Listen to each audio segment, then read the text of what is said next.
All right, another podcast from the Michigan Institute of Athletics in Brighton, Michigan. It's going to be a great podcast today. I'm super excited. Me and the guests were actually chopping it up a little bit right out in the gym, and I was like, we got to slow down. I got to save this content for the podcast because I want it to be authentic. So right before we get into it, I want to shout out VetLife.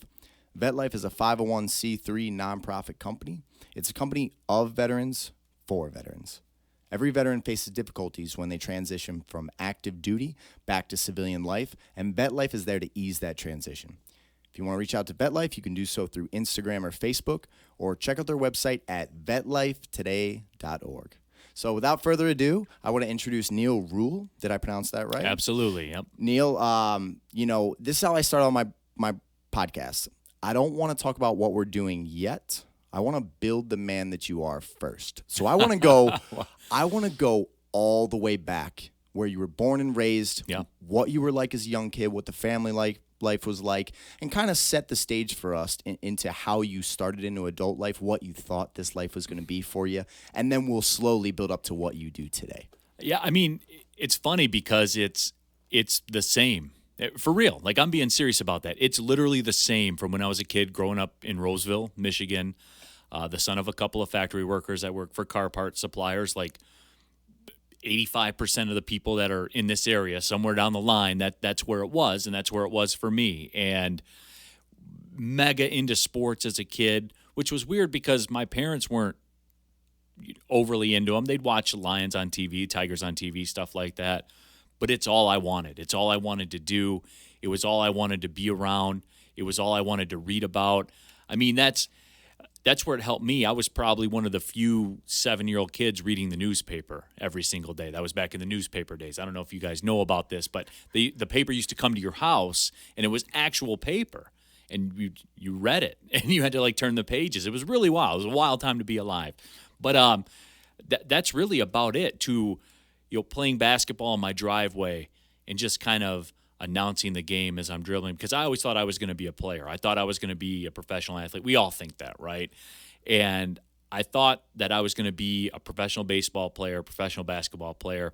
I picked up golf. My family, my grandpa, my uncle were into golf, so I picked up golf and got very heavy into that and got pretty decent at it. That was the one that I kind of played competitively through high school. Got recruited by a couple of Division III schools. But I knew deep down, like, I wasn't going to be good enough to, like, do this for a living. So I didn't want to go to Baldwin Wallace College in Ohio or anywhere like that. I didn't want to do that. I wanted to stick around home. And that's where it is. And now I'm married, 3 kids. My wife, our first date was homecoming, freshman year of high school.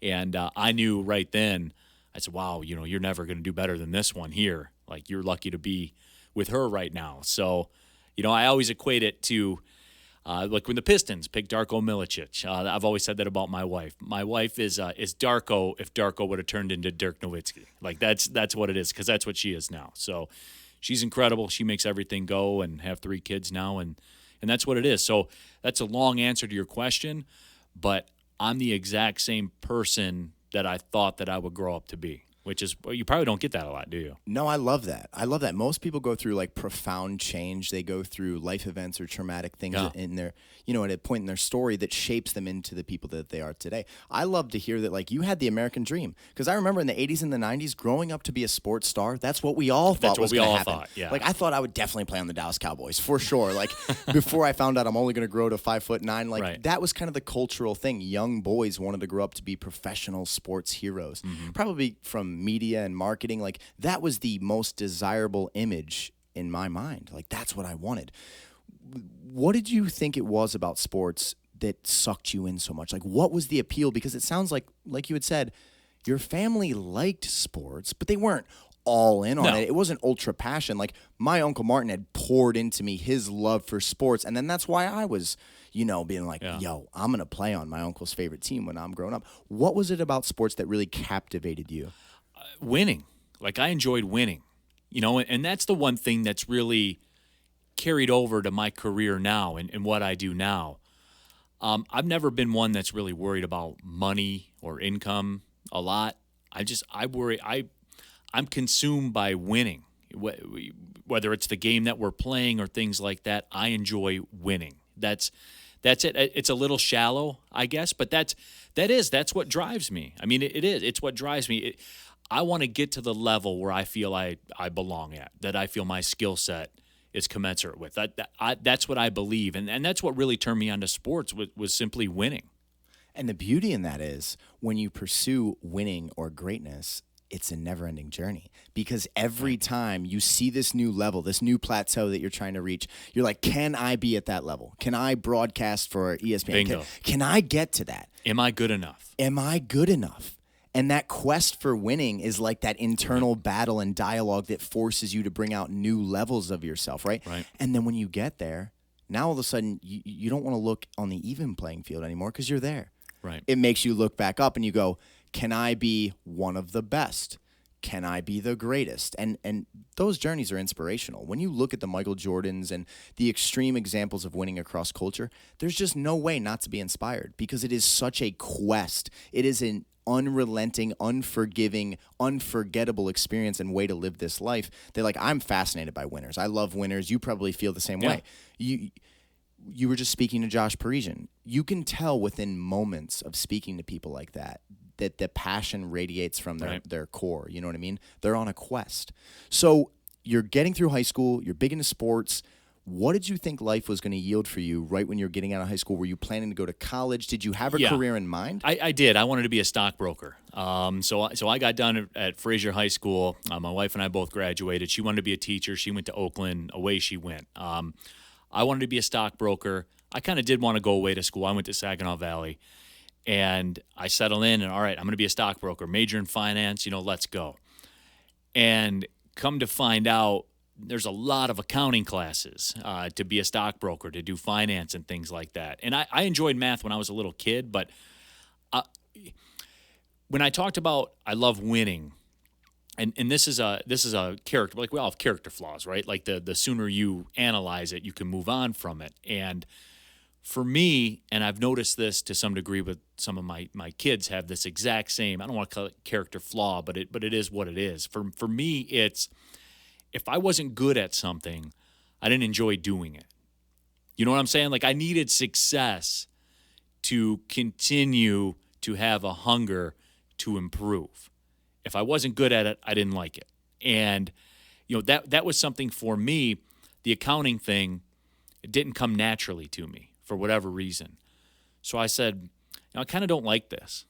I still like sports, though. Like, I still do like sports.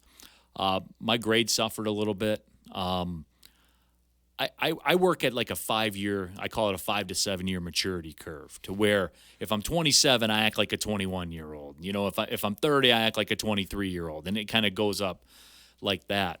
And so when I went away to college, I struggled with nobody being there and saying, hey, get up, go to school.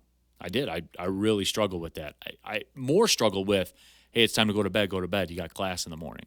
I did. It was bad. And when I go to schools and I talk to students, whether it's junior high, high school, college, things like that, my first roundabout with college was a disaster. I was awful. GPA was really low. I didn't do assignments because I didn't show up all the time and things like that. And in retrospect, it made life, as we talk about, the journey or whatever, you'll find out a little bit later in the story, you'll find out the problems that would create for me down the road. And it made life a lot harder on me. That's the biggest thing I try to tell my son, is like, this is as easy as life is ever going to be for you. And I'm not being old man yelling at the clouds here. That's just my experience dictates, your experience dictates. All you have to do is go to high school. It's 6.5 hours, man. Knock down a couple of assignments and move on. And then go do what you love doing. So, that's where it was for me, that college was bad the first time around, man. It was bad. And it's wild, because I get it and you get it. And when you speak those words into someone else, you want them to understand it on your frequency, but they can't, because from their current perspective, they haven't been stretched like that. Right. All they know is the level of difficulty or struggle that they've currently faced. They just know that this sucks right now. Exactly. So in their perspective, they're like, I can't handle much more than this. And then you find out 10 years later, you could handle that times 100. You know what I Right. mean? On any day of the week.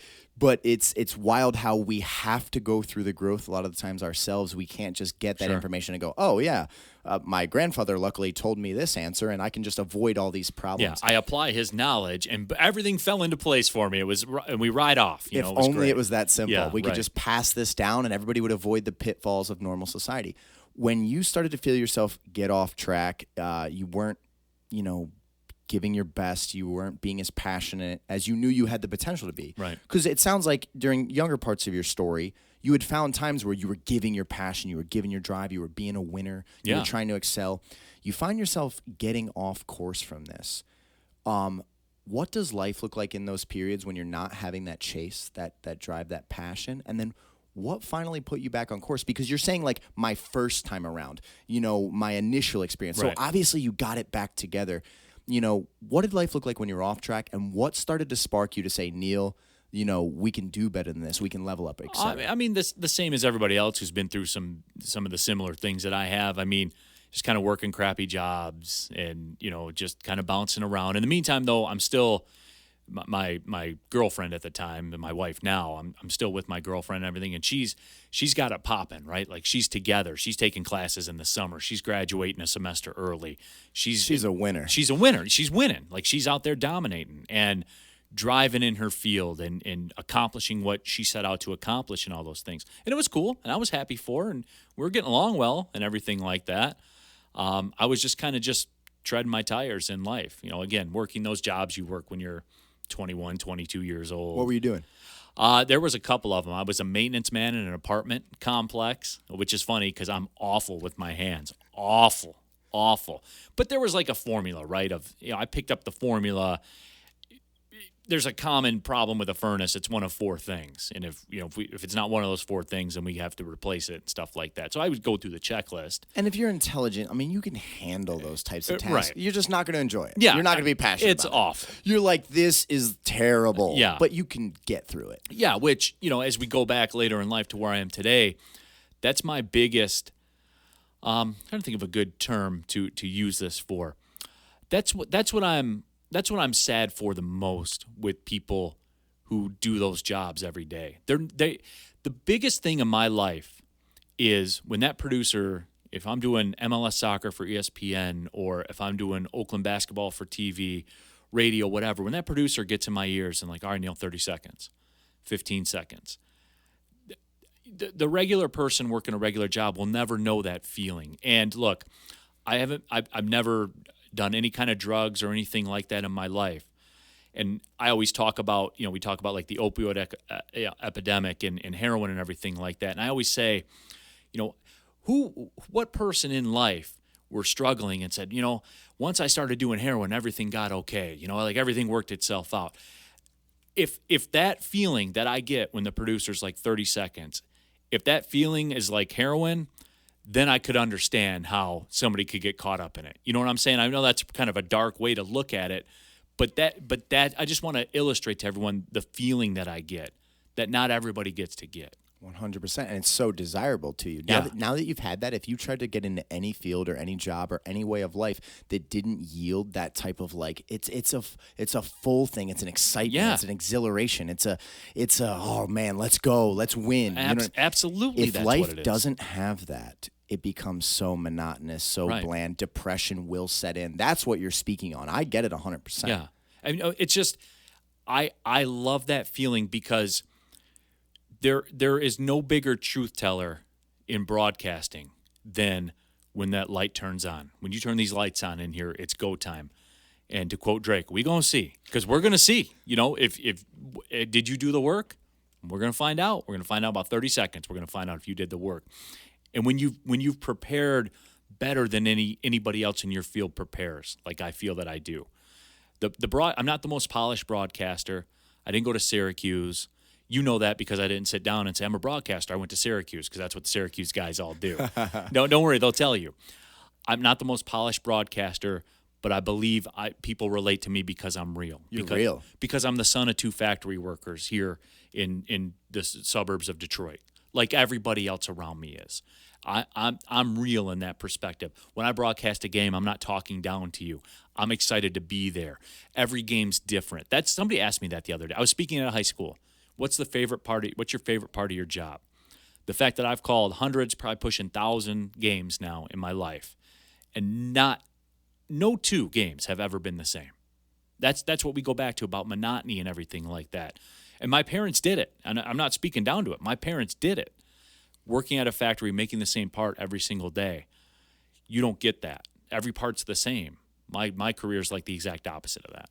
Plus, their heart's not in it. I mean, you're doing something to provide for your family, and that's honorable. That's right. I mean, absolutely. So it's not in any way downplaying people that choose that lifestyle, but your passion is not really there. Versus you, the reason an outsider might look at it and say, "Yeah, but he just broadcasts soccer games. They're all the same." No, they don't see the nuance. No, they don't see the little difference. They didn't see the massive play that just erupted at 2 minutes past the 90-minute mark. Right. That is memorable for the rest of your life. You'll remember that goal or that play or that foul, you know what I mean? Because your heart is in what you do. So you were working these jobs that you weren't really that connected to.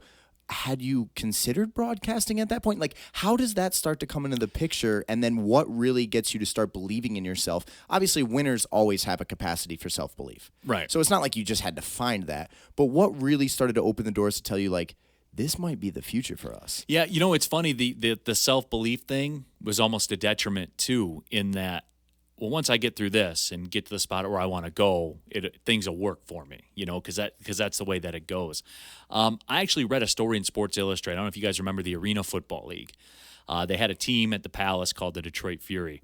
And there was a story about a website, Arena Football website, that was fans were the writers. They just took regular fans and made them writers. And I saw it. They had a link to it. I sent an email to the person running the website. I'm still not back in school yet, by the way. I'm at this point, I'm delivering pizzas and, doing that stuff. How old are you? Do. Like, let's set the time. I'm mid-20s now, probably about 25-ish, 24-ish, right around there. And so I sent an email out to the people that run the website, and I was like, hey, do you guys have somebody that covers Detroit? And they're like, no, do you want to do it? And I was like, yeah, absolutely, I want to do it. So I did it. And, I would listen to sports radio all the time. Like, my passion was still sports. And so it wasn't a paid position or anything like that. And that was the trigger. Like, that was the opportunity. I haven't even really thought about it much until we sat down to talk about this right now.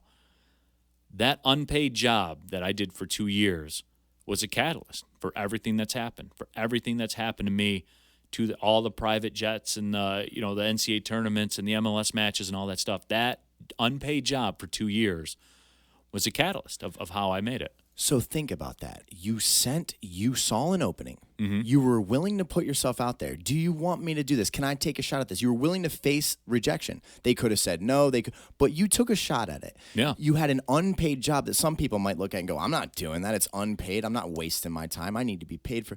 You looked at it as an opportunity, and you're going to get the foot in the door.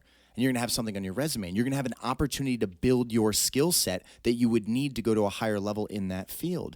So I think that there's really something important for especially young listeners to take from that, because sometimes people are always trying to look at dollars and cents. They're always trying to look at, is this exactly what I want? That's people's downfall in this profession. And I would have guessed that's a case in a lot of professions. It is. You don't just get your degree and show up at ESPN and say, all right, I'm ready to work. When does SportsCenter start? When do we tape? It's the exact opposite of that. You earn your way up the ladder. You prove yourself. Right. You show up day in and day out, giving your best, developing your skill set, putting in the actual work and not just being, okay, I'm already here. Because you could have got to that level and there could have been contentment. You could have said, oh, I'm happy with this. I'm not trying to go to another level. But winners don't do that. That relates back to the beginning of your story. We said that there's steps or there's plateaus. Mm-hmm. You're like, okay, I'm in here now. How do I get to there? How do I get to there? So when did you really start visualizing that you were going to go very far in broadcasting and help, tell the story of from an unpaid position with AFL? Out of school, by the way. Out of school? I'm not in school. That's what I mean. You're not going to college. You're working some basic jobs. Yeah. You're doing this as just a passion project. Right. That's what I'm going to call it. How does that start to really get the snowball rolling? And this is where I'll defer to my wife, right? Because through all this time that we're talking about, where I'm out here goofing around, And, early 20s, you know what goofing around means. We're out there, playing softball and doing all the stuff that goes along with that. By the way, throughout this whole time, if you've been listening to the story, here's my wife continuing to climb the ladder and graduating and getting a job in the school district that we graduated from. She gets her job and she's rolling. And this is about the time where I do that kind of critical self-analysis and say, and this was kind of sparked by her too, to say, so, and you know what I mean by, Is this your level? Yeah. Is this it for you, Neal? Yeah. Is this it? She would never say it like that. No, of course. But that's how I read it. It would be way more elegant, but it was kind of like, is this all that Neal is going to be? Right. It's not that she probably didn't love you exactly for who you were, but winners look at other winners and say, hey, there's more in there. A lot of times people reflect a mirror to the other person and say, hey, there's potential that's not being tapped into. Is this what you want? Or are you ready to go to another level? Right, and that's what it was. And I knew that, right? Like, I'm like, okay, dude, like, you got to get back in school and get that handled. Because, again, like what I try to tell my son, I could have been done with all this by now and been through school and still goofed around. Still could have did school and goofed around and did the stuff I wanted to. But now I'm behind the eight ball a little bit now because I want to get married. We want to buy a house. Now I got to knock out school, too. You know what I'm saying? And it was one of those things where I said, all right, I'll go do this. But going back to here's where it all fits for me. And this, everybody's different. Going back to that maturity curve thing. So now I'm 25, 26, operating. Now I'm like a 21, 22-year-old mentally, where I'm starting to get it a little bit. Just show up, man. Just show up to the class. You'll get a C if you just show up. Show up and stay awake. You'll get a C. I keep trying to tell my sons that. Show up, stay awake, you get a C. Then you can take it to another level from there. But I had to do that. Here I am, 25 years old, walking into a community college, at Macomb Community College. But what's the path? What's the path? Now I'm locked in. Now we're getting a journalism degree, and we're rolling. And, I'm working at the family pizza place delivering pizzas to keep this all flexible so I can do school during the day and then hustle out to the pizza place and deliver pizzas until 10 o'clock at night and just wash, rinse, repeat every single day. But there's a goal.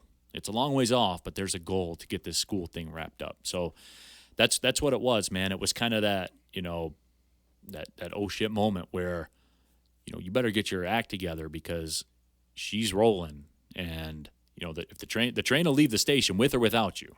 So do you think you would attribute the vision for being the main thing that was able to keep you on track and motivated through that? Because it sounds like that was a grinding period. I mean, you're delivering pizzas every night. You're having to get through the college. You're having to do this. You have your relationship. You have a lot of things that you're balancing. Are there already kids in the picture at this point? Or Not yet. Okay, so there's not kids in the picture, but do you think it was the vision of knowing that, like, listen, this is just the temporary grind that I have to go through, but I know where I'm heading that kept you motivated? Was it the support of your wife? Was it, obviously many factors? What were the biggest things to keep you on track? Because a lot of times you'll see people, they'll start to get on track. They'll be working towards their goals, but then, maybe because it's going to be a multiple-year process or whatever it is, they end up off the rails. I mean, it's just there was no other viable outcome.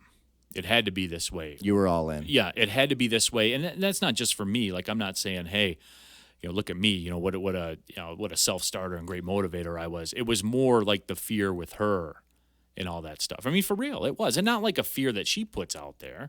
It's just something where, again, self-analysis. Like, you start to put two and two together. We're getting in our mid-20s now, starting to turn the corner towards 30. Like, come on, bro. And that's what it was, man. I mean, it is that simple. Like, it was just that simple. I love the honesty of that. You're flat out saying without saying that, listen, I was almost starting to look at my own inadequacies and saying, 1,000,000%. I can do better than this, and she deserves better than this, and I deserve better for this, and I better step up and just be better than this. That's what you're saying. That's exactly what it was, and it's self-awareness. And there's another intricate plot to the self-awareness that we're getting close to, too. Well, and that's massive because a lot of people in life, when people that are close to them start to excel, there's two roads. You can take inspiration from that and then want to excel yourself, or you can turn bitter and you can start trying to pull those people down. And you can put out negative energy because they are leaving you at the station. They're going. And you're like, that might be uncomfortable, especially if you don't want to grow. You're going like, hey, no, stay here. We're fine just like this. Yeah. You took it the other way. You took inspiration whether it was within yourself or whatever it was, you said, I'm going to step up. Yeah, well, James, that's the difference, right? Where with me, I've always been somebody, and I'll bring this into the picture now, like the other added plot twist to that. So through all that, and I told you about my early 20s, how they were kind of like a while. I'm doing the work I'm supposed to do, but going out with the guys. You're having a great time. We're drinking some beers, and we go to the bar, and we do all that kind of stuff. And so, I was one of the few, my first year of college that I talked about, I literally ate fast food 3 times a day at a minimum. And when I didn't, I ate ramen. Like it was literally like that. My freshman 15 turned into a freshman 85. So I get out of high school, I'm like 6'3", 220. The end of freshman year of college, I'm 255 now. And so through the early 20s, we're doing that lifestyle of the drinking and all that kind of stuff. I'm 260, I'm 270, I'm 290. Oh man, I'm 300 pounds now. You know what I'm saying? So there's that. I'm not quite to the level of where we tackle that yet, but just as kind of the storylines, keep you updated on the storylines, that's where we are now. We're in the mid 2000s. I'm about 25, 26. I'm going to school, and I proposed to my girlfriend at the time, now wife, and you have been together 7, 8, 9 years. Oh yes, point. yeah, 10 years, yeah, since freshman year of high school was our very first date. So that's what it was, man. And I was like, wow, dude, you're 338 pounds now, man. 338 pounds. Self-awareness. Yeah, I could feel sorry about it and everything like that. I'm no hero, man. Like, please don't get me wrong. I'm not saying this stuff to be a hero. There just comes a breaking point for everybody. Now, that breaking point is different for a lot of people. For some people, it's a scary breaking point. For some people, it's where they can't take anymore, so they lash out. And I'm sure you've heard stories like that before. For me, it was always this. It was always as simple as, are they right? Is that person right? Are you right? You're 338 pounds, man. ... You kind of did this to yourself, so kind of get yourself out of it, So that's what I did. I had proposed to my girlfriend, and, for me, it's as simple as, okay, so what do I have to do? I want to run a 5K. I'm 338 pounds. I will say this, though. Even at 338, I always did exercise. Like, I always ran a mile. That's why I never thought I was fat, because it was still a sub 10-minute mile, even at 338. Like, fat people who are really fat, like, they can't walk without not being able to breathe. I still played sports, floor hockey, golf, softball, all that stuff. But it wasn't a healthy way to go, obviously. So I said, hey, anybody who can run a 5K is definitely not fat. So go train yourself and run a 5K. Get down to 275. And so that's what I did. And you did. It's just you made that decision, and you were like, I'm signing up for a 5K. Right. And then you went and did it. And I just went and did it, yeah. And now after that 5K, does that, like, all of a sudden pour into your life this little bit of, like, I'm going to stay on this journey, so I'm going to keep bringing my weight down? Or do you stay there for a while? Because when you're sitting here today, you're I'm 225. Yeah. 100%. When I'm hearing 335 pounds, I'm like, wow. That's 100 pounds different than what I'm looking at today. Oh, yeah. I mean, I got as low as 219. I've started lifting a little more, so I'll probably walk around about 225 now. Yeah, I mean, and you're 6'3", so that makes sense. So, like, I'm doing that, but, regardless of that, it's just, so I decide I'm doing it, and I do it. But here's another character flaw of mine. I don't handle success very well. Like, I do that, right? I'm banging out 5K. I'm down to 275. I did it. I said, I'm doing it, and I did it. And this was about the time I had graduated college, finally. Graduated college at 30 years old. I don't take the working out as serious because I did it, And it didn't happen overnight. It didn't happen in a year. It didn't happen in 2 years or 3 years. It's just kind of gradual. I get back up, I'm in the 280s, I'm like, well, if I get to 290, I can just take care of it, right? Like, I can snap my fingers and take care of it. I did it once. I can do it whenever I want.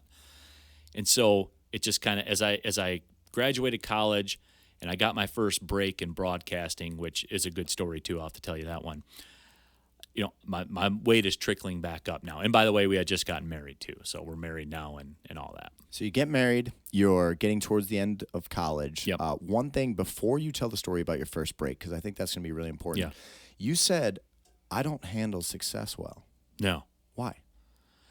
Because I know the work that I put in to get there. And I feel a lot of gratification for that. I do. Like I did that. Like, look at me. I did that. I can do anything.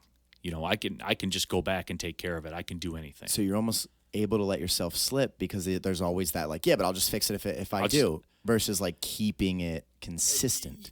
Keeping it consistent. And that's the thing that changed the most, I think, in my life, as we'll find out later in the tale. We're writing a good movie here. Man, right now, this is a phenomenal dialogue. I'm loving it. I'm getting the story. So you're in college. At this point, are you still broadcasting with that football league? Like, had you? No, so they had folded. I was actually working at the student radio station at Oakland University and calling basketball games on the Oakland student radio station. And this was before like the technology was what it is now. I'm calling set the stage for me. Yeah, so I'm calling. I started out. I think it was my junior year. I'm the studio guy for basketball. They have like another student that does the games, and they send it back to the studio for halftime. So I'm doing the halftime updates and giving scores and all that kind of stuff. Now, how did you get this spot? Did you go out for it? No, I walked into the college radio station. This is another thing, too, that I talked to this high school class about yesterday, 2 days ago, excuse me. I walked in there and said, hey, I want to do sports. And they were like, okay, so you want to have like a show or what? I was like, yeah. They're like, well, we have these times available. What time do you want to do it? I was like, oh, this is a gap in my two classes. I'm already here. I'll do this time right here. And they were like, okay, you got a show. So with the football league, you just shot the email out. Yeah. It worked. With this one, you go and you say, hey, I want to do sports. And they said, well, we got these times. You said, hey, that works. You've just blundered into two of these experiences that were pivotal for you. Oh, more than pivotal. And I'll get to that, too, about this with the student radio station. So, like, I walk in, I start doing a talk show, sports talk show. Myself, producing it myself. I'm sitting there. We're this here. I'm running the board here. I'm doing this over here, playing the commercials and all that stuff. I'm doing it myself. But I think I'm really good at it. Like and I should be, because it's all I ever listen to. It's all I do. When I was working my maintenance job, I'm in the apartments, like flipping the apartments after people move out. It's just sports talk radio all day long. That's all I ever do. It's what got me through all that. And so I'm doing it, and I'm thinking I'm pretty good at it. And so as we go into it, they say, there's a person that's doing the games already. I said, well, can I do like the halftime show? And they're like, yeah, do it. So I start doing it. And that halftime show was Super Bowl halftime show to me. That's the other angle with all this. Whatever I was doing, to this day, it's the same. Whatever I was doing, that was the biggest thing that's ever happened in my life. And I treated it as such. If I didn't sleep getting ready for something, that was the cost. Then I didn't sleep. But I was ready. When we turn these lights on, we're ready to roll. I'll look you dead in the eye and say, when we turn these lights on, we're going. And that's it. And keep up. That's it. And I'm not being like cocky. That's a self-belief and everybody, you have to be that way. When Josh is in that ring, he has to be that way, or he's going to get hurt badly, if he doesn't believe that. Deep down, I know he's got, the UP kind of, that kind of mentality. But when they close that door, if he's not on point, he will get hurt badly. 100%. And it's back to that winner spirit from that you've had just imbued in you since a child. You're like, if I'm going to do something, I'm going to try to be the best at it. Right. I'm going to make it massive. It's going to matter to me. Because the brain could easily sit down and say, this is just a community college thing. Yeah. It's a halftime. It doesn't really matter in the scheme of things. You could downplay everything, just like you're making it into the greatest moment of that day. That is a mindset. And that is the mindset of someone that is destined to rise up. It makes perfect sense. And that's the thing, too. So, like, that was part of the reason I went to Oakland for college. People laugh at me when I say this, but it's true. And it applies more than people think it does. I didn't go to Oakland because they have a great journalism school or because they're this or because they're that. I went to Oakland because their sports teams were good. And Oakland played Division I basketball. They had just turned Division I. And, like, they were playing teams like Memphis and Oregon and stuff like that. Like, I'm going there, and that's why, because I want to go do sports media, and the teams are good. There's no other reason. There's no technicalities to it. I didn't research programs because none of that shit mattered to me, dude. Journalism degree mattered. That was it. What am I going to be doing? I'm going to be covering a winner, and they play big-time teams. Like, that was it. I know it seems shallow. It sounds shallow, But that was it. But in the end, I think I was right about that because I've been in the greatest arenas in college basketball, all of them. So you're doing this. It sounds like there's probably a lot of passion at this point in life. You just got married to your woman. Life is good. What's the big break? Because you've alluded to it a couple times. You said there's a big break. So I graduate, and my final year of being a student, the conference tournament, March Madness, all these small conference tournaments that go on. Oakland's is in South Dakota. So the radio station sends me to South Dakota to broadcast the games over the student radio station. So one of my best friends in the world right now, the guy who's done the most for me in my career, Scott Mcdonald, is he's the assistant athletic director for communications for Oakland. And he and I, we were out there together. We kind of hit it off. We went out to eat a couple of times and stuff like that. And we vibed. We were getting to be pretty good friends and stuff like that. And so the conference tournament comes and goes, and Oakland loses at the buzzer. It was crushing. It was crushing for Oakland, crushing for me too. So they lose, and we go through that off season and everything. That fall, about September, Scott gets a hold of me, and he's like, "Hey man, Mario Mpemba, who is the Tigers TV announcer, is calling Oakland games on the radio at this time." And he's like, "Hey man, Mario Mpemba said that he would really like a partner, and we kind of like really need an engineer to connect the equipment and all that kind of stuff." I never did that. Somebody else always did that. I had no idea how to connect stuff to a radio station and stuff like that. He's like, "Mario wants a tape. Send him a tape, and I'll get back to you." So I send him a CD, because that was back in the CD times. And Scott gets back to me. He's like, "Yeah, Mario said he'd love to work with you. Can you travel with us and do the Oakland games?" And I was like, "Yeah." And he's like, "Okay, cool. We'll pay you $200 a game." It's not a full-time job or anything like that. It's $200 a game, but the first game's at Wisconsin, Wisconsin Badgers. And, I don't know anything about hooking up equipment, that radio equipment or anything like that, but yeah, man, I can do it. You said, what am I going to do? Say no? No, you're like, I'll figure it out. I'll figure it out. Am I going to say no to this opportunity? Yeah. Or am I going to make it work? Right. Yeah. I'm going to figure it out. Come hell or high water, I'm going to figure out all this stuff. And funny story for you. So fast forward, I say yes, I'm there. We take the private plane over to Wisconsin and everything. College basketball is getting ready to start. Me and you got to talk about what that experience is like, because that's a big jump for you. And right now you're like, "Oh yeah, you're getting on a private plane to fly out to Wisconsin to cover this basketball game. You're going to get paid. You're going to sit next to someone that you definitely look up to." Yeah, absolutely. What is that like? Like, what is your psychology? I couldn't. I was going to throw up all the day before that, especially the game day itself. I was James. I was so nervous, man.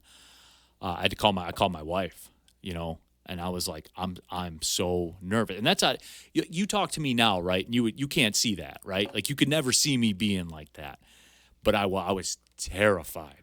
So I called my wife, and she's like, "This is why you've done all this. Like, this is what you wanted to do. Like, you're good at it." She kind of did the pep talk and all that kind of. She was the corner man. Shout out to Mrs. Ruhl, just dominating from the sideline. No, but it's funny. Like, that did calm me a little bit, because sometimes you have to be told, like, you're good at this, especially me. Like, I'm always kind of seeking validation in that respect. I probably wore Mario out with that. Like, later on in my life, am I good enough to do this? It's the same way with fighters. Fighters constantly need reassurance from me. They're incredibly talented, really good, super hardworking.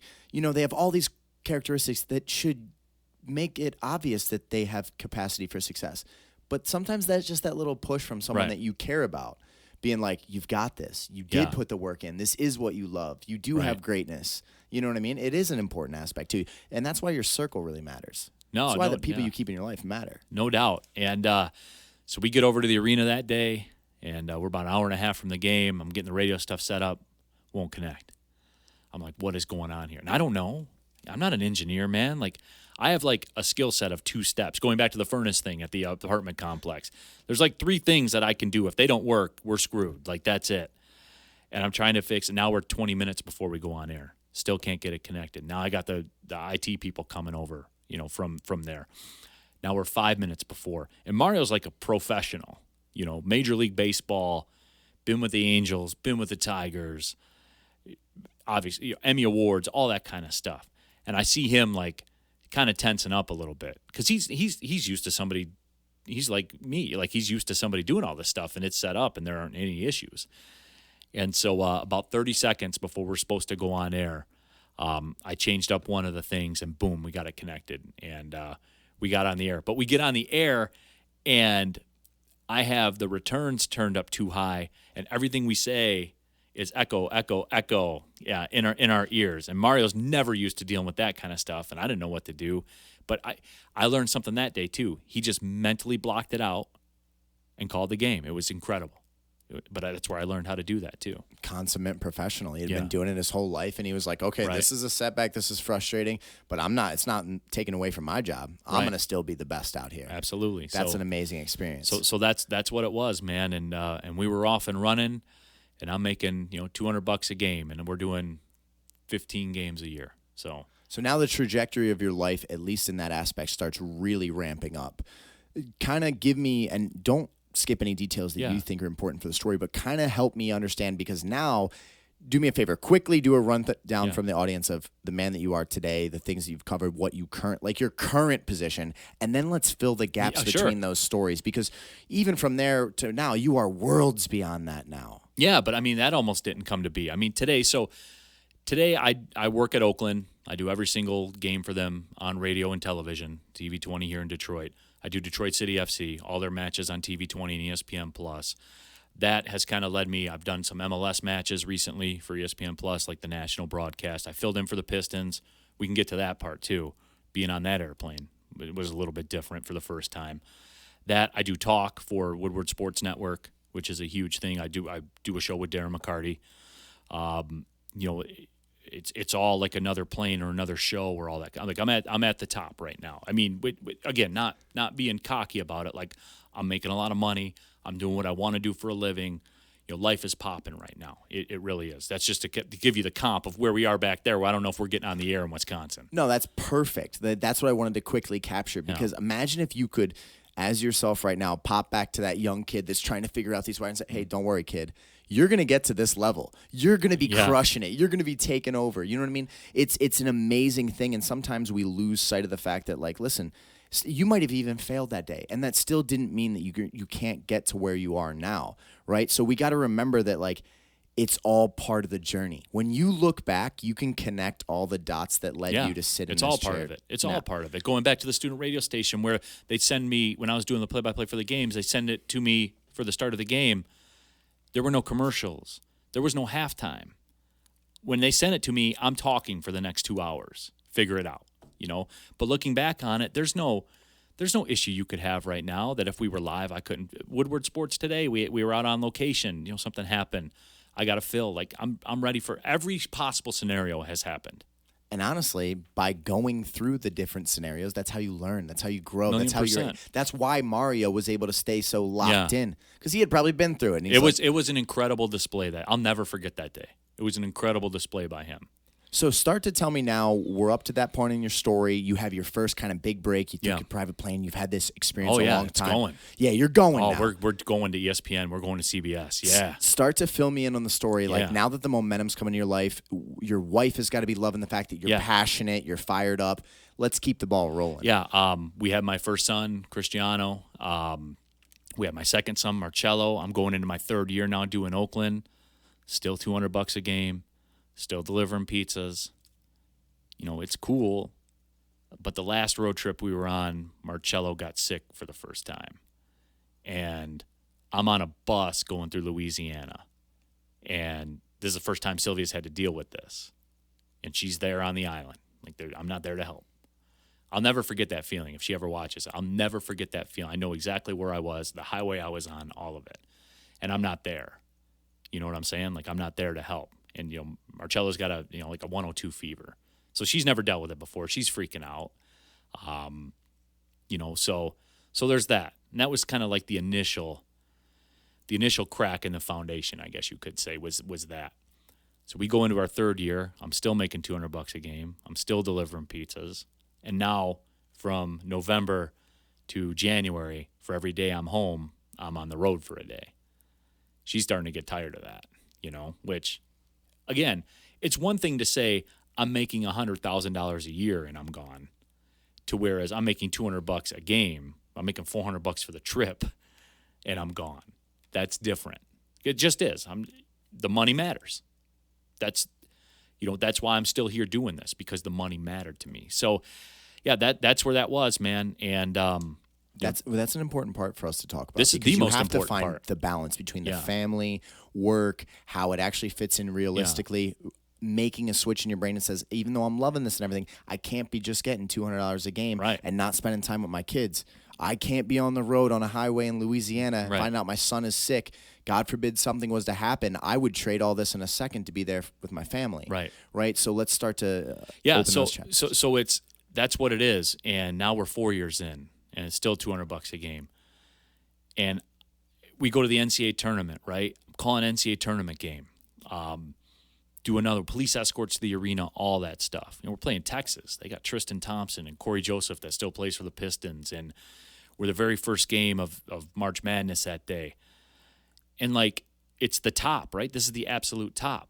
And I say, all right, so I've done the NCAA tournament. Where's all the jobs? No one's calling. Why isn't anybody calling? Where am I going to go? Who's going to hire me? Nothing. Nobody. No. Now, were you pushing yet for your value? Because your value is way higher than that. Yeah, but I don't know what to, I'm not an agent. I'm not a lawyer. I just like calling games, man. I don't have the tools in place to So you're just the artist doing it. I mean, you're doing it and you're expecting it to just fall in your lap. Yeah. I mean, obviously I'm good. I'm doing really well. Where's the big checks now? Where's the big... I had a call that was on SportsCenter and everything like that. It's wild, man. And I'm like, okay, where are the job offers? None. So I do that. The next season comes, I do that season. And then I'm like, you know what? I do remember this too. I was sitting on the bed one night after I got home from delivering pizzas. And I did, this is the hallmark moment of the movie, by the way. I did start to cry. I was like, this wasn't supposed to be like this. We were moving along. Everything was going good. And because I know, a lot like when we went back to the deal when I wasn't doing anything and my wife was doing well, and I knew. I'm like, we can't continue like this. We can't. This isn't fair to her. It's not fair to those kids. It's not fair. I'm 32 years old. I'm delivering people's pizzas. What I'm getting in return to chase this passion is not good enough to take care of my family and give everybody the life they deserve. And big moment. That statement's not the issue. The fact that I know it's true is the issue. And that's what it is. It's not somebody saying it to me. It's the fact. When somebody says something to you and you know it's true and you got no escape, that's what it was. So I said, all right, man, I'm going to go in the mortgage field, I guess. A kid that worked at our pizza place. You were going to give it up. Yeah, we were done. I told I told Scott that. I said, look, man, I'm taking this job at Quicken Loans, and I'm out. I'm done. And he's like, dude, that sucks. He goes, well, A, because I need you, and B, I don't want to see it go down like that. I'm like, dude, what can I do, man? There's nothing else I can do. There's no full-time job at Oakland or anything like that. I'm out. And I did. I quit. And I started doing mortgages. Hated every second of my existence. I was going to say, that's exactly what I was about to say. I said, but all of a sudden you pull the passion out of your life. You pull the thing that's really invigorating you. The spirit will start to dim down. That fire that you have fire. I can tell. I have fire. Yeah. That fire starts to diminish. Life all of a sudden gets real. Yeah, it sucks. So you go into the mortgage field. You can probably make a good living, but you have no passion for it. Yeah, absolutely. Talk about that period in as much depth as you would like, and then how do you get back on track then? But I'm good at it, right? Because I can still talk. Winners are good at things. Yeah, I can talk to people. Yeah. I've been all these places too. That's another thing where that kind of came in handy. I got a mortgage license now in 14 states. So I'm talking to somebody in Alabama about refining their house. And I say, are you War Eagle or are you Roll Tide? And then depending on what they would say, they'd say, oh, I'm War Eagle. I say, I know, because Alabama cheats, right? And he'd be like, I knew I liked you. It was like that. And so through life experience, I could relate to people, which is the same thing I do. I was essentially broadcasting. It's just, I'm trying to sell them a refinance their mortgage, So, but I hate it. God, I hate it. I'm good at it. Good voice. That's what they kept telling me, good voice. But that's where my boss at that time, his name's Tom Lauer. He's gone on. He started a successful mortgage company, successful real estate company, and all that kind of stuff. As we got to the fall, getting into the winter, my old boss at Oakland, Scott, he hit me back up. He's like, hey, man, do you think like you could do this road trip for us? And I met with my boss, Tom Lauer, at Quicken, and he goes, are you passionate about that? He goes, if I gave you a choice, you could write these mortgages here, or you could go do that for a living. Which one would you choose to do? I'm like, well, Tom, duh. Like, I'll be honest with you, man. Like, I'm going to go do the games. He's like, so why don't you go do the games? And I'm like, well, because I need money and I'm here. You know, I owe that to my family. He's like, what if I let you use your vacation time to travel with them? And just right away it was yes. Like right away, I didn't think about the real life practicality of it. I didn't think of I would fly to Arizona and do a game and then fly back home from Arizona at 2 a.m. and have to be at the office at 7:30. I didn't think about that part of it. But I just said yes, and I did it. And Tom Lauer saved my career. Legit, saved my career. He and I are very good friends to this day. Saved my career. I could tell just by that conversation that you were having that Tom is also a passionate, visionary 1,000,000%. person. Because when he saw that in you, he's like, dude, I got to push this person towards his passion. He could have put his thumb on your head and said, you're not doing that, or you're fired, you're out of here, blah, blah, blah. He didn't. He supported passion in another person. That's huge. Yeah, I mean, it's wild when you think about it. And that was the time that Oakland moved to the Horizon League, who had a deal in place with ESPN. That's when ESPN Plus had just started. So all these games had to get broadcasted. What timeline is this, by the way? Like 2015-ish. 2015. Yeah, 2015-ish. And 2014, actually.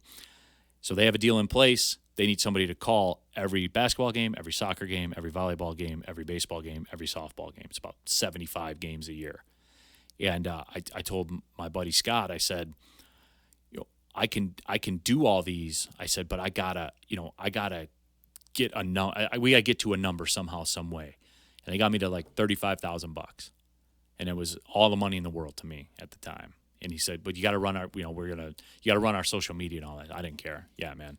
I had to monitor the academic center 2 times. 100%. Do I need to jog around the building 10 times and be a security guard as well? Is it something I love? I'm going to find a way to do it. Yeah, absolutely. So that's now we're off and going. Like now we're doing it. I leave Quicken. That was an easy decision. People at Quicken weren't happy. Like the higher ups, they were very kind of derogatory about it, to the point where I think about that every single day before I go on the air. You don't think about how much we invested in you. You're going to Oakland. Like I could see if you were going to ESPN. These are quotes, by the way, from those people. And I was like, wow, dude, this guy's a dick, man. Like I was literally like that. But whatever. We moved on, and now we're on the road. And people like that a lot of the times don't have the self-belief that you have. So when they look at it, they're almost like, you're leaving this job at Quicken to chase this Oakland broadcast. They don't realize that like you could go on to be one of the greatest ESPN broadcasters in history if your passion chases it to that level. If you get the breaks and all if that you get the break, stuff, but in their mind, they're like, look at this guy just leaving a great opportunity from our corporation to not. Get away from people like that. It wasn't a great opportunity to me. I hated it. Exactly. Is it a great opportunity if I hate my life doing it? No. I was to the point where I would be on the highway and I would root for a non-fatal car accident. Think about that. Think about that shit for a second, man. I would root for it. Like if the car went into the wall here, if I wasn't going to die, but if I could just like miss a week, that'd be incredible. Yeah, so if you're waking up, if you're one of the people that listen to this podcast and you're waking up and you're feeling like that, because there's a lot of people that feel like that, you got to make a change, man. You've got to look in the mirror and find out like what sparks your passion. Got to figure it out. What lights you up. Talk to your loved ones. Talk to yourself. Sit down, quiet. Figure out what it is about. Talk to yourself, man. Talk to yourself. I'm big with that. Huge. Big with that. Absolutely. I mean, by knowing yourself, you can know what you really desire and what you want. You can kind of clear out the bullshit. Right. So you're in your early 30s. You leave Quicken. Now all of a sudden, at least the fire's back. And like you said, $35K, you're like, I can get by. Yeah, I can get by with that. I can make this work. Yeah. My family will be happy. I can get some money. She wasn't happy. Yeah, maybe not she happy. Was tolerant. She was accepting. Yeah, tolerant. Okay, yeah. Accepting of it. So you go back to that, and then was it the ESPN Plus deal, or what was it that really allowed you to start ramping up to where you are? At that point, because I'm in it every single day, and Oakland is hosting the NCAA Tournament at the Palace, right? So we're the host school for the NCAA Tournament at the Palace. You start being kind of the epicenter of a lot more. Yeah, and I'm around people now. Now I'm around the Pistons people who are helping run it. So I strike up relationships with those people, and I have a lot of great friends with the Pistons and things like that. And I'm around it all the time. And I'm loving what I'm doing. It's hard work and everything like that. It's a lot of nights, but it's always been a lot of nights because I've been delivering pizzas. But being immersed in it is what you want. 1,000,000%. That's what you want. Right. So it's like when people are hearing this, you might think, oh, yeah, but there's all this hard work. Yeah. Yeah, but you want it. And when you desire something, you're willing to have the challenge. You're willing to have the late nights. You're willing to have a schedule that might freak some people out. Yeah. Because that immersion is way better than sitting at Quicken Loans being like, a car accident really wouldn't be that Yeah, bad. wouldn't be that, as long as it's not fatal. As long as it's not fatal, like, I could get through this. That's massive, man. Yeah, no, and that's what it was, and we were off and going, and that's kind of a precursor that the network started to get established, and being around media people, and being around front office people, and being around talk radio people all the time. That's where it really all grew wings. That's where it took off. So your career starts to expand. You're blowing up. Yeah. You're immersed in this field. We're getting near the 2020 year, which we'll only very lightly speak about because it kind of like pressed the stop button on a lot of people's lives. That was a bad time too for me. It was a crushing time. 100%. And there's so much self-reflection, and there's things beyond your control, which is super. It's like a helpless feeling. Everything got put on hold. Yeah, remind me to tell that story when we get to 2020. But so I'll When we give you a get to good. that. Yeah, I'll give you a good one though. So here we are. We're 2015-ish. My weight is creeping back up again. You know, it is. It's creeping back up. I'm dedicated to fitness hardly at all anymore. I talk with some representation people.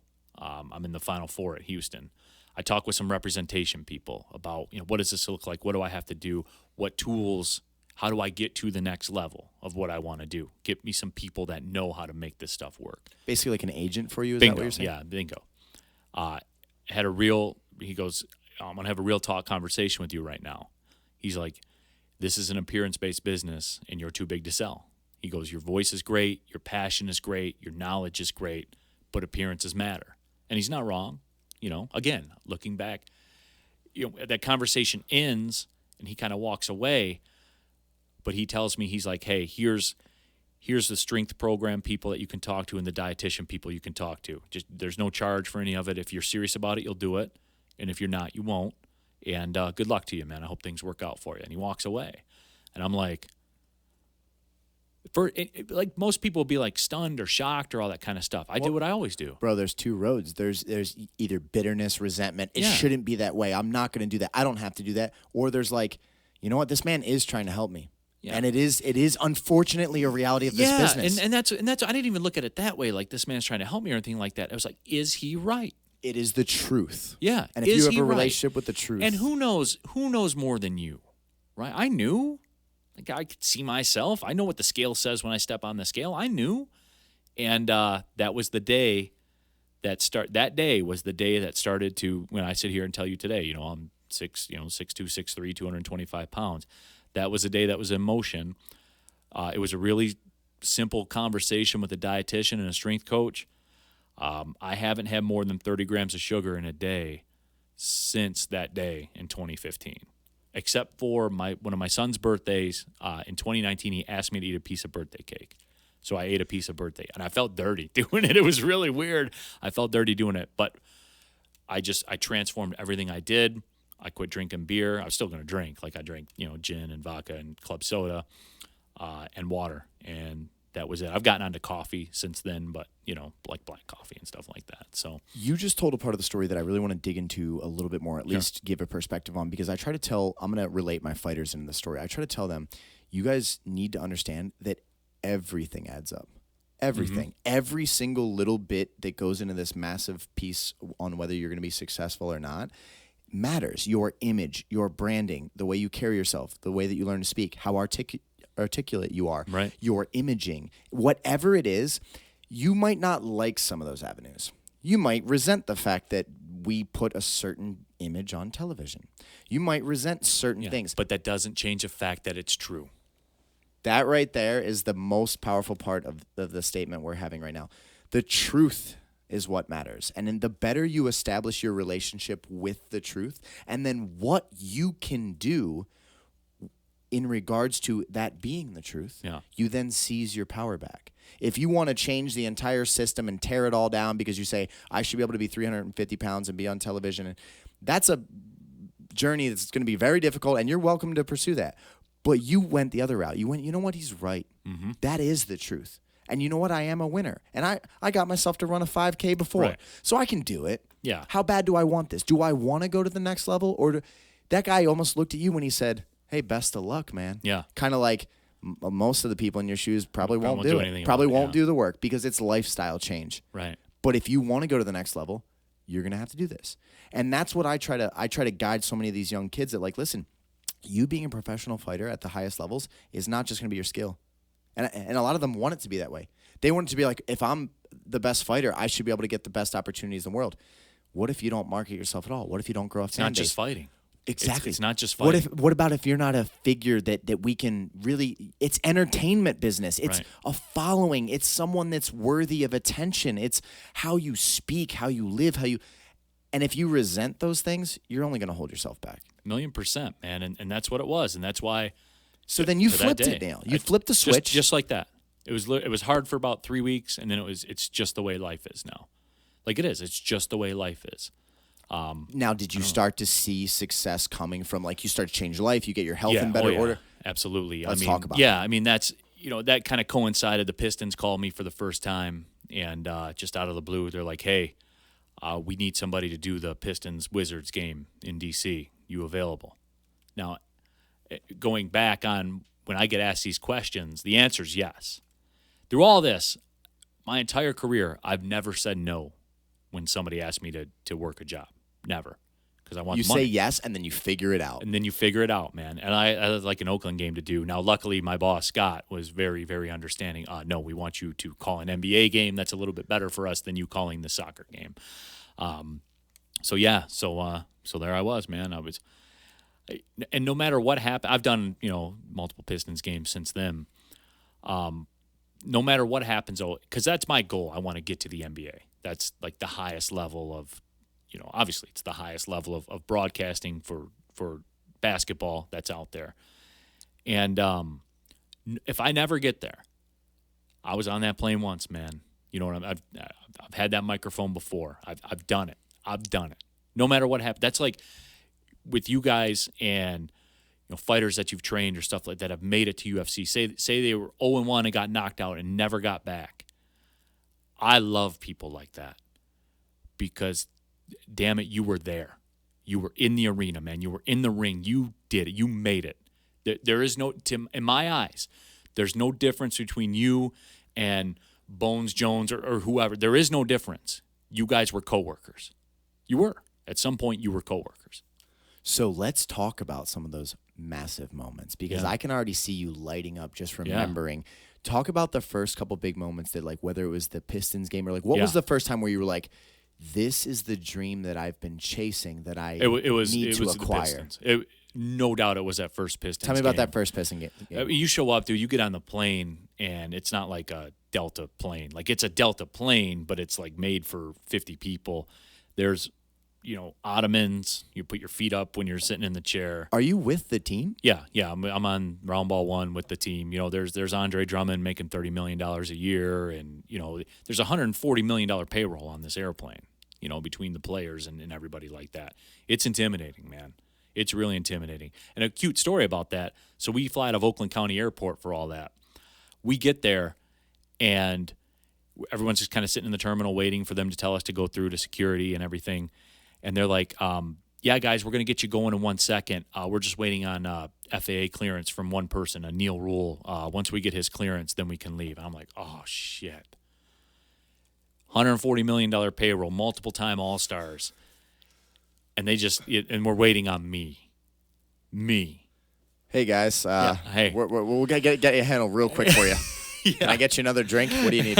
Yeah, and so that was a pretty funny story. I'm already nervous enough, right? And now there's this.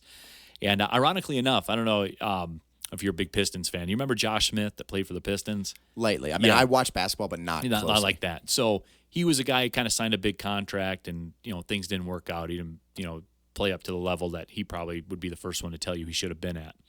Kind of like became public enemy number one for the fans. He walked up to me, and he's like, hi, my name's Josh. What's your name, and what are you doing? I'll never forget that moment in my life. Here's this guy, $50 million contract, walks up to me and introduces himself. Says, hi, my name, like, I don't know who the hell you are, but that was a very cool moment. But anyway, so yeah, we're on the plane, man. They got ottomans, Wi-Fi, there's video equipment on there. It's the NBA. Like, I'm at the pinnacle of the profession. I'll give you a stat. You are, I love giving this stat.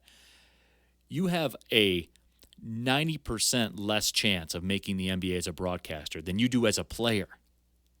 Yeah, you told me that before the podcast, and that's mind-blowing. There are 12 players on 15 roster players, but there's 12 players on a team. There's 2 broadcasters. For me to say it's my dream to call NBA basketball, it would be more absurd to say that than it would to say I'm going to play in the NBA. Way more, 90% more absurd. Think about that for a minute, man. But I made it. I was on that plane. But obviously, I'm terrified. And we fly into D.C. and we land. And like for Oakland, we charter and we stay at Marriott's and stuff. It's cool, but we got to get our bags off the plane and put on the bus and then get the bags back. NBA doesn't work that way. The moving trucks pull up to the plane. They throw all the bags on the moving truck. Boom, the truck's gone. We get on the bus. We get the police escort, over to the hotel downtown right next to the Washington Monument and all that kind of stuff. I hear the players complaining because the G5 financial summit's in town, and we're actually circling the runway, and they have the president of Brazil's planes in front of us, and the prime minister of Canada is behind us, and we're like all circling the runway and landing. And I hear the players complaining as we're landing. They're like, man, the Ritz is booked. We got to go stay at this JW Marriott place. And I had never heard of the JW. Like, we stay at Marriott's, like, courtyards. I'm like, what's this, like a crappy hotel or like the JW Marriott? James, man, I walk in there. They got $1 million chandelier hanging from the, like, I'm like, they're going to ask me to leave this place. Like, they don't, like, Excuse me, sir. Get out of this place. Yeah, I'm a kid from Roseville that had to, do his first part of college at community college. Like, they're going to ask me to leave. And, yeah, man, so they have a table like this. You pick up your envelope with your per diem, your money to eat. They give you hundreds of dollars to eat in the NBA, and your room key, and you go up to your room, and then there's a knock on the door, and the guy gives you the bags. And I didn't know. I had like $10 on me or something like that. I gave the guy like a $5 bill, and I was like, hey bro, like, this is my first time. I just told him, I'm like, this is my first time in the league. I'm sorry you didn't get Andre Drummond's room. You got mine instead. He's like, no, bro, you're good, man. Don't worry about it. And that was it. And I sat down on that bed with the hotel with hardwood floors and everything. And I opened that envelope they gave me, and it had my credential with the NBA logo, and it had my name on there. And I was there, man. I was there. And I couldn't believe it. Cried again. No bullshit, like no movie stuff. Cried again. And I called my wife, and I was like, Sylvia, I'm in the NBA. Like, I'm doing an NBA game tomorrow. Like, I'm in the NBA. Like, I made it. And, that's what it was. And then we just kind of grown from there. That is incredible. Yeah. Just holding that lanyard that said Neal Ruhl, NBA, and reflecting upon your life as the kid that sent that first email out. It's wild, isn't it? One of the secrets that I think that if more people realized, they would chase their potential more is you're just a person in that moment, just like you were just a person when the first time you broadcasted, just like the person the first time you played a sport. You're just a person. We put these things on such incredible pedestals and in such almost unachievable levels that like most people can't make the connection that can be them. Mm-hmm. But when you were there and you're at this hotel, you realize like, I'm the same Neal. Yeah. I'm the same guy that sat next to Mario for the first time, and we only got our thing running 30 seconds before the show, that sent the email out in an unpaid position. That was 338 pounds, all of that. I'm the same guy who, when he called his wife to make the NBA, a little bit later on in that conversation, hit me with so when are you going to be home? That's, my wife has always been like that, man. Like it's amazing. It's wild. She's always been like that. I remember one time SportsCenter cut in to the Michigan State game. The ESPN had the Michigan State game on, and Oakland had a buzzer beater that day. And I was on the call for it, and they ran the play, and they put my call on there, and my phone starts blowing up. And I had gotten home from the game because it was a home game. And so my wife's like, well, you're home, so can you go clean the bathroom? So I'm down there like scrubbing the shower, and my phone starts going off. And it's like beep, beep, beep, beep, beep, beep, beep. And like all these, because everyone's watching the Michigan State game, you know, and they're like, holy shit, like that's Neal. Yeah. I mean, I got texts from people I hadn't talked to since high school and stuff like that. And yeah, it was wild, man. And she's like, oh, it's the bathroom clean. That is so unbelievably funny. I told her that. I'm like, I'm getting all these texts from people. They just ran my highlight during on ESPN during the Michigan State game. She's like, oh, yeah, it's a bathroom clean. Yeah. That's what it is. I actually love that part of the story because my fiance is the exact, like I always joke around and say to her, I'm the least cool person in the world. Like I'm just James. And even like I'll be on ESPN cornering fighters, flying around the world. I've been to Tokyo a bunch of times. Brazil, China, all over the world. We're doing these incredible things. Like you'll see, I was on a Sports Center highlight when this guy, Michel Pereira, walked out and pulled off this incredible knockout. He got like number 6 on Sports Center. Yeah. You see me and him walking out to the cage. My fiance is like, you're just the same guy still. You gonna vacuum or no? Exactly. Did you carry that box in or not? So, but the amazing thing is there's a great balancing in that. If you have a wonderful person that you love and you care about very deeply and they don't allow you to get too elevated, it's a great balance. You know what I mean? Yeah. But you also got to celebrate your wins because I know the feeling of you being like, the bathroom can wait because this is the biggest thing that's ever happened to me. Yeah, but it is true. And you know what? There was a time too, like I'm very brutally honest with everybody. Like there was a time where when all this stuff's going on, I was starting to feel myself a little bit. You know what I'm saying? Like I'm real about it. Sure, you're getting larger than life. All of a sudden, like, oh, wait, why is this thing a second late for me? I'm Neal Ruhl. Yeah, you know, I was starting to feel it a little bit. Where I remember the first time somebody recognized me in a store. You know, I was so hype off of that, and I was feeling myself a little bit. So that's why, in the grand scheme of things, I'm kind of glad. I didn't like it at the time, but in the grand scheme of things, I'm kind of glad that she is. I'm kind of glad she doesn't care. You know, I am. In the long run, that was better. It's better for your mental health because the ego can consume you. Like if you blow up, especially if you come from a low level, like look at like a Conor McGregor or something, where you know he was working as a plumber apprentice, 1-bedroom apartment, welfare, living with his parents, kind of a nobody, going for a dream to like the highest paid athlete on earth. Yeah. Of course his ego consumed him. That's too big of a leap. There's nobody that could have grounded that person. So even though that grounding sometimes might feel discouraging or it might feel like, oh man, like can't you just be as excited as I am? It's actually healthy for us. Yeah. Because the ego can swallow you up and turn you into a person that later on you'd not be proud of, might not be the best father you could be in the other things, and then that would cause a lot of damage in your life. So no doubt. It is a great thing. Yeah. So right before we get to like 2020 and more modern, once you taste something like you were at the NBA, you had the lanyard, you know what it's like. Now you have the ultimate goal. You're like, I got to get there. Have you begun to plot a course or set steps? Like, how do you go from where you are right now to being a main broadcaster for the NBA? What does that look like as someone that doesn't really understand the difference in your level right now to like the guy that I'll just watch on the NBA? Yeah, just to be consistent with how I do my job. And you know, so I do the soccer team in town, Detroit City FC, and their fan base, incredible fan base. I don't know if you're familiar with them or anything like that, but they have a European-style fan base, the smoke bombs, everything, sold-out stadium, all that kind of stuff. I'm going to have to go check out a game. Yeah, let me know when I'll get you set up, man. Let me know when you want to go roll through that.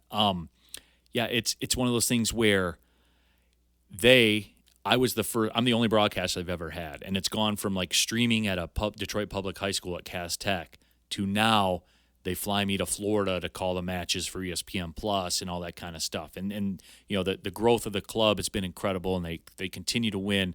And I'm the only person that's ever called a match for them. And those fans, I love those fans because I love that energy. They've never let me down, like when I'm calling a home match or anything like that. You bring it and they bring it. Absolutely. And they've never let me down. And I like to think I've never let them down. And I have a great relationship with the fans, and they seem to like me, and I love them. And, you know, like it's one of those things where, again, you could let that stuff go to your head, or I could take it, because I've learned as much from that fan base as I've, you know, as far as other than accolades that I've gotten or anything like that. You know, they're very socially active, right?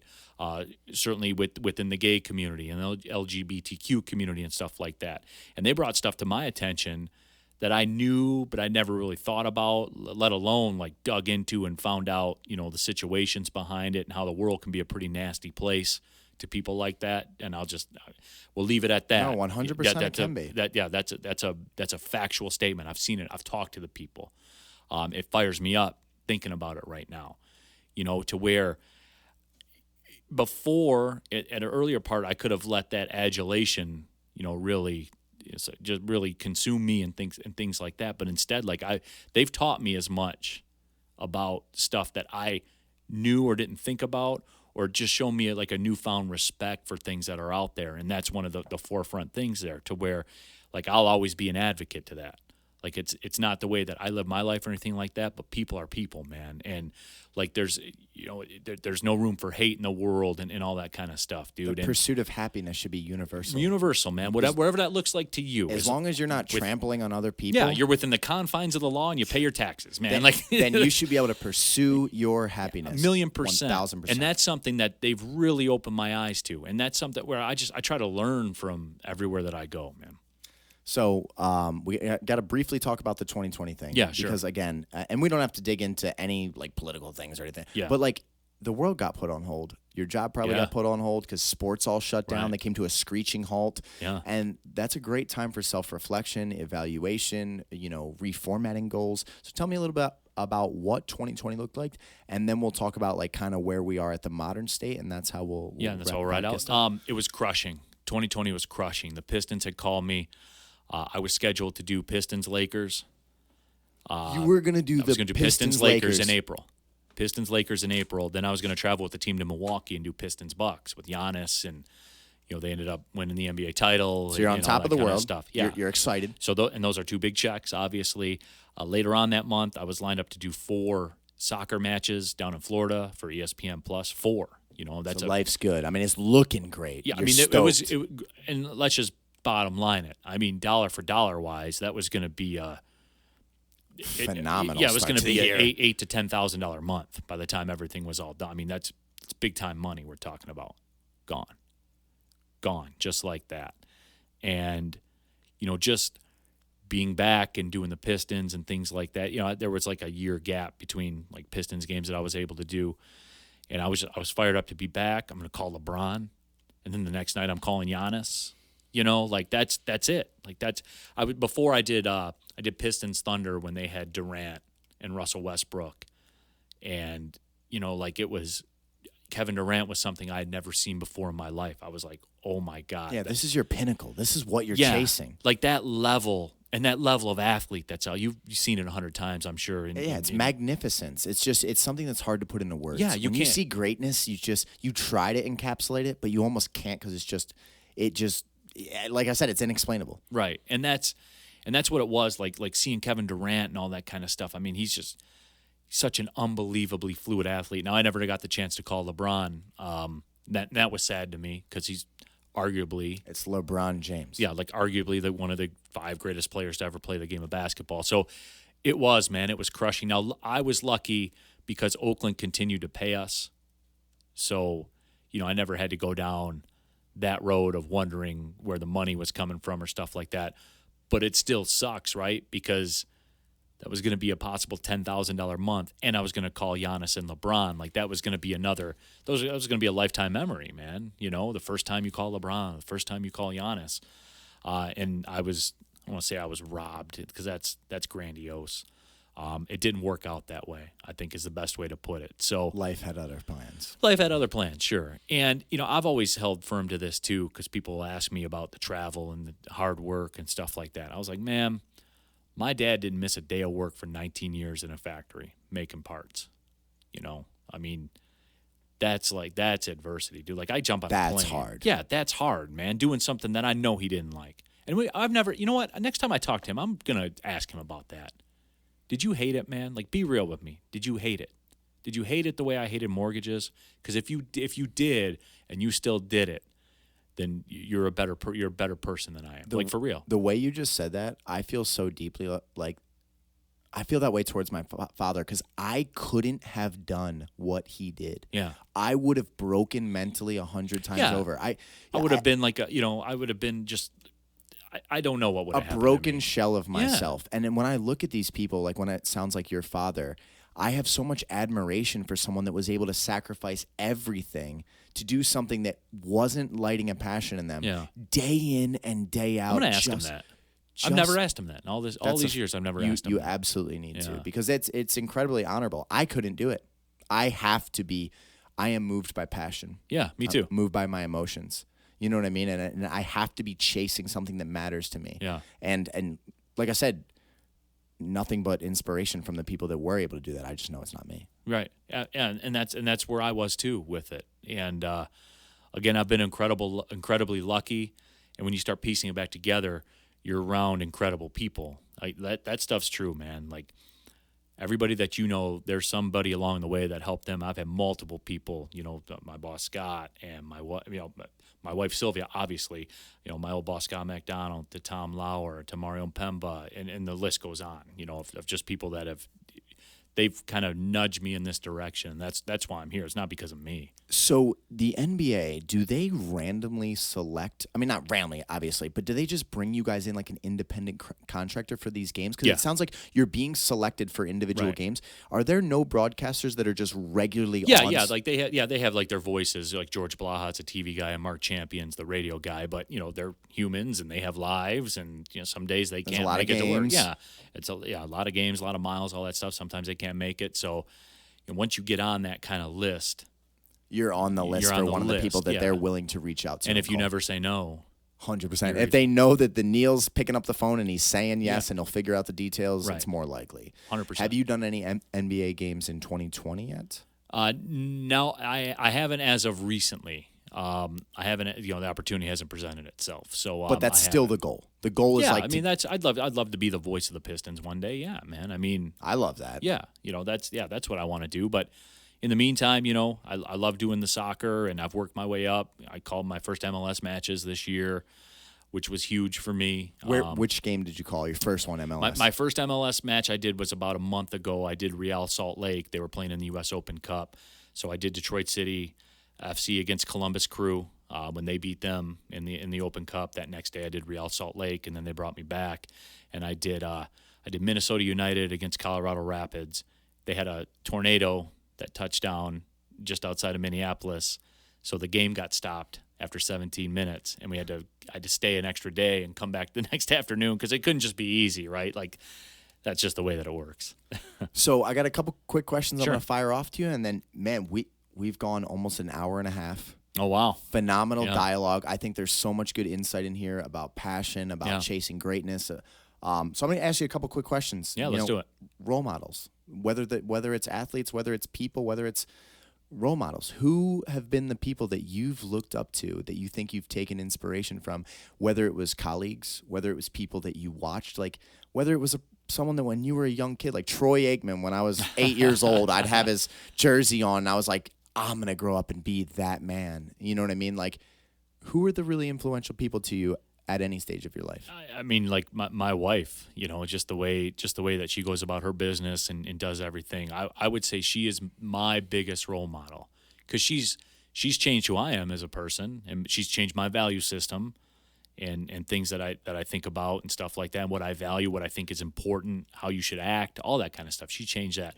Professionally, Mario Mpemba is the greatest broadcaster of all time, and all the places we've been and all the wisdom he shared with me, and more importantly, he's never told me one thing about how I call a game or broadcast a game. He's taught me about that day in Wisconsin when we were in the pressure cooker. It'd be very easy to talk to the arena's tech person and be like, WTF, bro, like what's going on here? We got to get on and stuff like that. He said, dude, you're going to be back in these places, and they're going to remember who you were. And later on in my career, that actually happened because we were playing Wisconsin Green Bay, ironically enough, and I had an issue one time we were there, and their arena tech person came over and he helped me out with it, and we got it handled. And then 2 years later, we were at Wisconsin Green Bay again. I had another tech issue, and he's like, "Oh, Neal, what's going on? Yeah, let's get it handled." Like that, I saw it. I saw the practice of it. From what Mario, had the display that, or the example that he displayed to me to follow. And like I saw it kind of come to fruition like that. So, I mean, obviously, again, going back to it, like my story about my dad, just showing up every single time. So it's more like It's more like people like that. And then there's obviously good friends, like I talked about Scott and Tom Lauer and those guys before. But you've had wonderful connections in your life. Million. You've been inspired by a lot of great people. Well, you know what, James? Like, here's the deal, man. Like, my life's easy. I got an easy life. Like, we were talking about, stories. We talked with Josh before this. Like, he had a tough upbringing. My life's been easy. I try to impart that onto my kids. Like, this isn't real life for 80% of kids out there. Like, my life is very, very simple, man. I think about this every single day too. I go to the grocery store, I have a list, and I just get the stuff off the list. I'll try to get what's on sale or, stuff like that. But like, I don't have to decide between milk and eggs. You know what I'm saying? And there are a lot of people out there that do. So you have gratitude. Yeah, probably, an overabundance of it, man, because like it is. I'm just grateful that things are easy. I am. So your favorite athlete of all time, but then also the favorite athlete you've ever been able to call a game for, if there's one that stands out.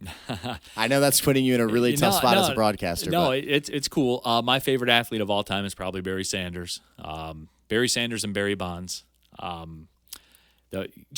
The high, again, going back to what we talked about before, and it's not because of the personalities or anything. Those are like polar opposite personalities of guys, but you can't deny what they're the pinnacle though of what they did. Yeah, I mean they're incredible. I mean, Barry Sanders was artwork to watch. I mean, it was absolutely incredible. And on the Lions, I mean, if you had put him with a different team. Hey, he had that Lions team 30 minutes from the Super Bowl in 1992. Yeah, that's unbelievable. I mean, say what you want. That shows you the level of greatness that man had. That's a mathematical fact. Yes. They were 30 minutes from the Super Bowl. They were down 17-7 in the game at halftime, but they were there. Again, that goes back to it. Nobody ever thinks about it that way. And people say, well, Barry never won a Super Bowl or anything like that. They were in the locker room at halftime in Washington, down 17-7, 30 minutes from the Super Bowl. He made it there, no matter what happens. He was there, man. He was there. So, yeah, those are the ones. And I would say, as far as athletes I've called, I would say Kay Felder, who was a guard at Oakland, a shorter guard out of Pershing High School. He's actually playing. He was just the league MVP in China this year. Played in the NBA for 3 years. He was a national sensation. I mean, we played at Virginia one year, and like I'm talking about Virginia, like that lockdown defense. Louisville played at Virginia that same year. I think Louisville went to the Final Four or something like that. They played at Virginia that year and scored 41 points as a team. Louisville, Kay Felder was there, scored 34. I mean, he had 34 points on his own. He was dynamic in the way he could jump and dunk. I mean, he's 5'9", and he's dunking and just one of the more dynamic athletes I've ever seen in my life. And, like I said, he was in the NBA for 3 years, just kind of got squeezed out of the NBA, the numbers game that was, went over to China. He was a league MVP this year, and I love the guy, man. So final thing for the podcast, man. If you could tell a young kid now with his dreams or hopes, or maybe it's your son or your sons, what it is about you that has allowed you to find a spot in life where you can truly say you're happy, you're doing what you love, you're very thankful and very grateful for this position. What's the advice that you would give them that helps them get to that point in their life that they can understand? It goes back to the whole college thing. And this is something, and again, I said this earlier, where I really try to push this on my kids. It's just, in life, to get to do what you want to do, you're going to have to do things you don't want to do. And the quicker you can accept that, you can fight that, but it's not going to change the fact that you still have to do these things. You have to. Just get it done, man. Just get it done. And I made college, again, going back to it, like getting married during college, having children during college, delivering pizzas. I could have had all that stuff done already, and I didn't. That's my biggest regret in my life. Just being fair. Like, I'm honest about stuff. I don't just sit down here and tell everybody, oh, this is a great life I have, and man, I'm really grateful for it, and the end. I failed many times, and it's embarrassing. There's I told you guys embarrassing failures here today that not a lot of people are going to tell you, but I don't care because that's what it is. It all worked out because I'm here. So, that's take care of the stuff that you have to take care of to get to the stuff that you want to take care of. And that's what it is, man. because we get so frustrated at that because we see as though it's out of our control, right? This is the other thing I've learned, too, about life. People hate losing control. Like it's not even so much money-based. Like, control is way more valuable to people than money even. I think. Like, that's just what I've observed. Because there's comfort and safety in it. They think they're in control, but they're really not. Right. And that's it. Like, you have to cede control at points in order to get back control, and doing stuff that you have to do can set you up to do the stuff you want to do. And the quicker you can come to grips with that and just find a way to get back to what your passion is, then do it that way. And throughout this entire hour-and-a-half dialogue, I have learned about you that you have an incredible relationship and respect with the truth.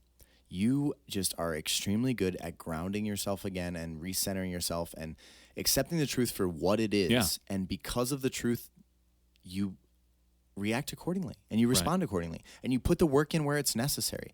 And you take things in stride because you don't live in a delusional state where, like, well, I want this now and it's not fair. You have a great relationship with just the way that things are, and that has yielded the ability for you to be able to chase your dreams. Yeah, and I don't want to say like I'm a special person or anything like that, but I have noticed that people do have a hard time accepting what truth is, right? Like, here's a big saying of mine: both things can be true.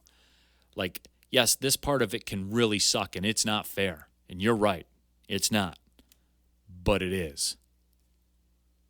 I love it. We don't even have to elaborate anymore. If you listen to this podcast, you get it. You get it, man. When that man walked away from you and said, "Good luck," you had two roads in front of you, and you said, "You know what? If that's what the truth is, I'm going to step up because this is where my dreams lie and this is where my desires want to take me.